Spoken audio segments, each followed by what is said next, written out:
My husband raised a glass in front of 300 guests and said marrying me was like buying stock in my father's company. Then, before the whole room could breathe, he laughed and called me a useless princess at my own family gala. The ballroom of the old hacienda in Guadalajara went silent. The band stopped in the middle of a song. Waiters froze with trays of tequila and appetizers in their hands. My mother turned pale. My father did not move, but I saw his jaw tighten the way it did when someone had crossed a line. I stood beside the head table in an emerald green dress, smiling the way you smile when your body has not accepted the humiliation yet. Ivan Cortez, my husband of 3 years, held his glass with the arrogant confidence I had once mistaken for charm. He was a corporate attorney, 45 years old, polished, sharp, the kind of man who could enter a room and make people believe he belonged in charge. That night, he had already had too much to drink, and the alcohol stripped the manners off his cruelty. To Don Arturo Valdez, he said, dragging the words, for teaching us that Mexican farmland really does make money, especially when you marry his daughter. A few people gave nervous laughs. They were not laughing because it was funny. They were laughing because powerful people make silence dangerous. Ivan kept going. Renata does not work too hard, does she? She goes to her gallery, arranges paintings, drinks coffee, and comes home to spend daddy's money. But I guess someone had to bring a little style to this family of tractors. My face burned. This was the 50th anniversary gala for Valdez Machinery, the company my father built selling agricultural equipment across Jalisco, Michoacán, and the Bajío. There were business owners, politicians, longtime employees, and family friends in the room. My husband had turned me into the joke of the evening. Then a firm hand touched my elbow. Mrs. Valdez, we need to leave. I recognized the suit before I recognized the face. Gabriel Rocha, the most feared divorce and asset litigation attorney in Guadalajara. Nobody hired Gabriel to negotiate nicely. They hired him to win. Your father sent me, he whispered. He knew this might happen tonight. I have been recording for 20 minutes. I stared at him like he was speaking another language. What? And now I have what you need to destroy him. He led me out through a side door while Ivan kept talking inside, laughing at his own poison. Outside, the air smelled like bougainvillea and fireworks that had not started yet. I could barely breathe. To understand why those words shattered me, you have to know how it all began. I met Ivan at a charity auction in Zapopan. He bid on expensive wine, talked about mergers, contracts, and trips to Madrid. I was 29, working part-time at an art gallery because I loved art, not because I needed money. My last name already opened too many doors. I wanted to believe someone could see me, not my family. My father never believed Ivan did. Before the wedding, he called me into his office and placed a document on his desk. Sign this, sweetheart, he said. It is protection for you. I was thinking about flowers, guest lists, and whether the band should play boleros or modern mariachi. I skimmed the pages, prenuptial agreement, conduct clauses, asset protection. I signed without understanding what it really meant. My father had been playing chess while I was playing the bride in love. At first, Ivan was sweet. Then came the little comments. It must be nice not to have a real job. Renata does not understand numbers. She understands colors.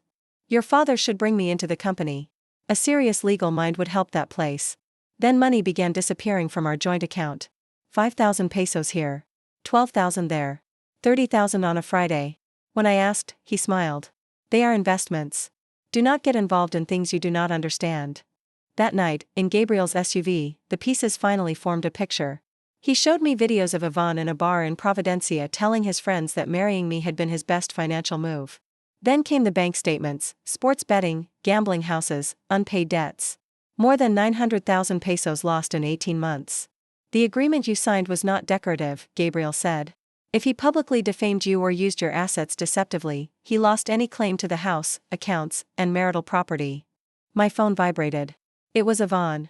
Do not exaggerate. I was drunk. Come back and stop making a scene. Gabriel looked at the screen. Do not answer. Then another message came in. Your father will not dare touch me. Without me, that company has no legal strategy. Something inside me went cold. What happens now? Gabriel put my phone into a folder. Now you go to your parents' house. Tomorrow we change the locks. Monday we file for separation. And when Ivan wakes up, he will learn that humiliating you was the most expensive mistake of his life. I slept in my old bedroom, surrounded by school trophies and photos of a girl who still believed love was enough. My mother brought me tea I never drank. My father did not say, I told you so. Somehow, that hurt more. At 9 the next morning, Gabriel returned with 3 folders. There is more, he said. I did not want more, but I listened. Ivan was married before. To Mariela Cardenas, the daughter of a construction owner in Leon. He opened credit cards in her name, built gambling debt, and disappeared when her father confronted him. He told me he had never been married, I said. He lied. The first folder held the divorce record. The second held the debts. The third held messages where Yvonne talked about getting into Valdez Machinery through the family door. My father exhaled slowly. I did not want to break your heart without proof. That is why I prepared protection. You set a trap for me, I said. No, he answered. I built my daughter an exit before the fire started. On Monday, I signed the separation papers. The house in Providencia was in my name, bought through my trust. The car Yvonne drove had been paid from my account. The card he used for gambling was blocked. Gabriel notified the firm where Yvonne worked. By noon, Yvonne had no job. They called it an indefinite leave for ethical review. In elegant legal language, that means leave before we remove you. Yvonne exploded through text messages. Your father ruined me. You will regret this. Without me, you are nobody.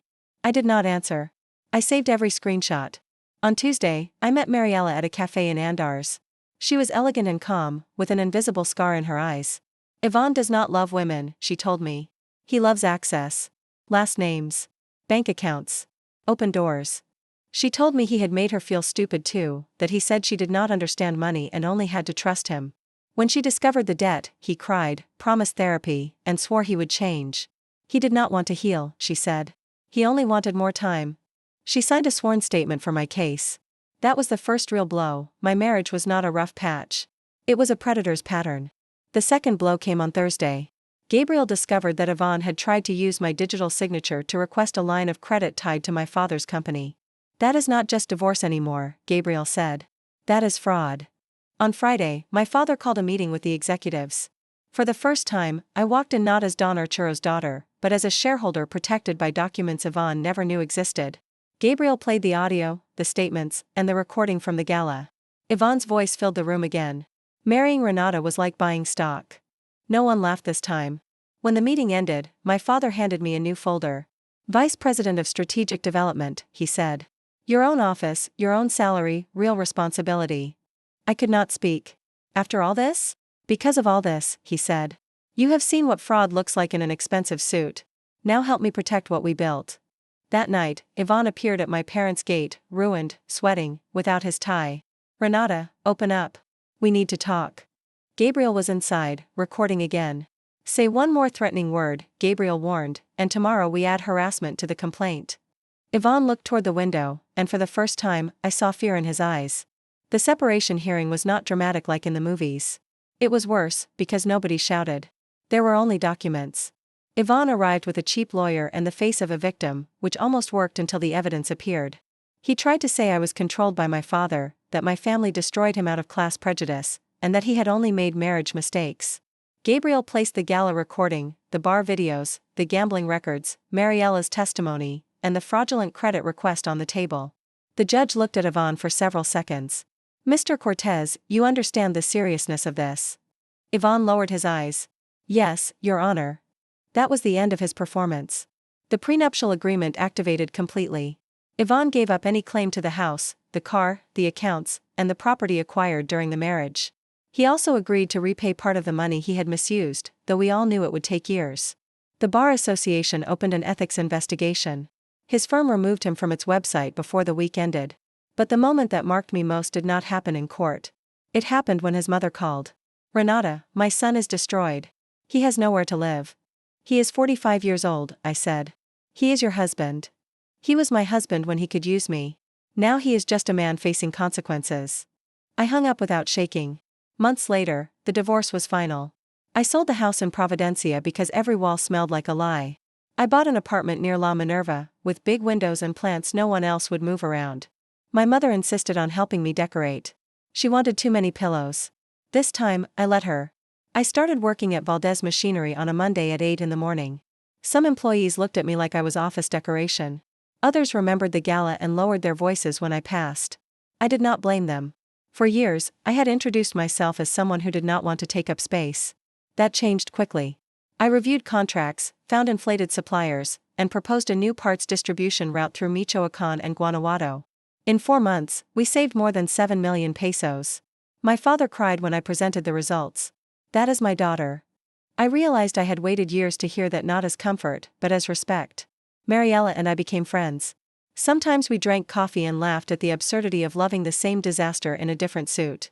She told me something I kept. The shame was never ours. It was his. He just made us carry it for a while. Yvonne tried to come back 3 times. First with apologies. Then with threats. Then with pity. The last time, he wrote, "Without you, I lost everything." I answered once. "No. Without me, you lost someone to pay for your lies." Then I blocked him. His life came apart like a cheap suit in the rain, suspended license, creditors calling, friends disappearing, his name whispered in rooms where he once bragged about power. I saw him once from my car, leaving a sporting goods store in Zapopan wearing an employee uniform. I felt no joy. I felt no guilt. Only a strange peace, like watching a storm finally move away. A year later, we held another anniversary gala. This time, I helped coordinate the event. There was no open bar. My mother said that was excessive. My father said it was strategy. I said it was a lesson learned. I stepped onto the stage to speak about agricultural innovation and the future of the company. In front of me were business owners, technicians, farmers, and workers who had known my father since he was young. I took a deep breath. For a long time, I thought my value depended on who chose me, I said. Now I know my value is in what I build and in what I refuse to allow. My father stood and applauded. Then my mother. Then the whole room. That night, I was not the humiliated wife. I was not the spoiled princess. I was Renata Valdez. I was a vice president, a daughter, a divorced woman, and a survivor of a man who thought my last name was a ladder. He thought he had married a door to wealth. Instead, he opened the door I used to walk out of his shadow. Sometimes betrayal does not come to destroy you. Sometimes it arrives dressed for a gala, with a glass in its hand, and forces you to remember who you were before you started asking permission to shine.